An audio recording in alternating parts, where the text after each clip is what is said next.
This video is an introduction to graphing a coordinate plane accurately, 4 quadrants on a coordinate plane. So for this graph paper, I'm going to find one of the grid lines that's in the middle or close to the middle, because I'm going to have even numbers of spaces on each side of each axis.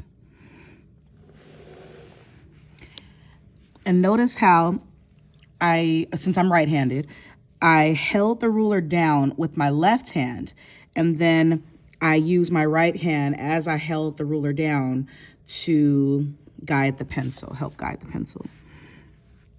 And then same thing here for the x-axis. So I'm not rushing, I'm not drawing anything until my ruler is perfectly aligned with that blue grid line there. And then when I'm satisfied, again, holding it down with my left hand, I'm using my right hand to go across the page. If I want my axes to be thicker, then I'm going to just go multiple times, again, holding the ruler down. And then I'm putting arrows at the ends. We put arrows at the ends of the axes to symbolize that the lines continue forever. This is my y-axis, so I'm labeling it with a y. This is my x-axis, so I'm labeling it with an x. And I want to go to 10. So you're always starting in the middle. The middle is called the origin, and that is where 0 is for both axes. So I can label the 0. I don't have to, I just know that it's 0. And so this next line over, I'm not skipping any lines, will be 1. And notice I'm writing it very small. And I'm not writing it in between the lines. Like if I can't write the 5 right here, that's not okay. I have to write it directly on top of the grid line, because if I don't, when I'm graphing later, I might get confused and put my point in the wrong spot. And I'm making sure I'm writing very small, because let's say, let me show you an example. Let's say I were to have written like the 5 like this, 6 like this, 7 like this. When you write too big, then you also can get confused because everything's just so close together. You might get confused with what goes where. So we're writing very small. Okay.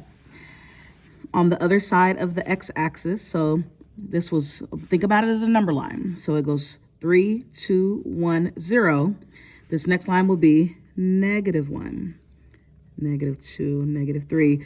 Notice, again, I'm writing very small so that the numbers are differentiated.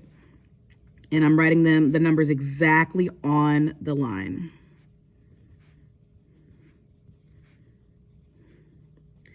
I only needed to go to -10, but I have a little bit of space left, so I'm going to do -11.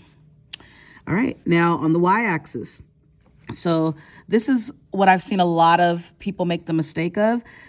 They skip a line, like especially if they write the 0 right here. They often skip this line right here and then write -1 there. That is incorrect. I have not skipped any spaces for any other numbers, so I'm not going to start now. This is 0 right here, so then this line right here is -1. And so forth and so on. Again, writing it on top of the line. I tell my students I'm very picky about this because it's all about accuracy. And if it's a little off, your graph might be inaccurate. All right, so -3, -2, -1, 0. So then 1, 2, 3, again, on the grid line. That's why we use gridded paper for graphing instead of just like the back of this. I'm not going to graph on the back of this. I'm using the side of the paper because these grid lines help guide us as to where our number should go. And that is how you accurately graph a coordinate plane, 4 quadrants on a coordinate plane. And this is quadrant 1, where all the numbers are positive. This is quadrant 2, quadrant 3, quadrant 4.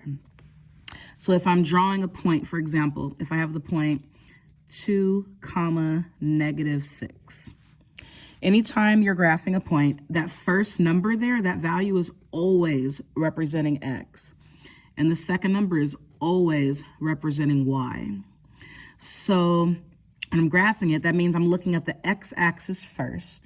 So I find the 2 on the x-axis, which is right here. I'll hold my pencil there for a second. Then I find the negative 6 on the y-axis. Hold my finger there for a second. And then I use these grid lines to help figure out where they go. So there's no point here, there's no point here, but I'm using those numbers to direct my path on where the point should be.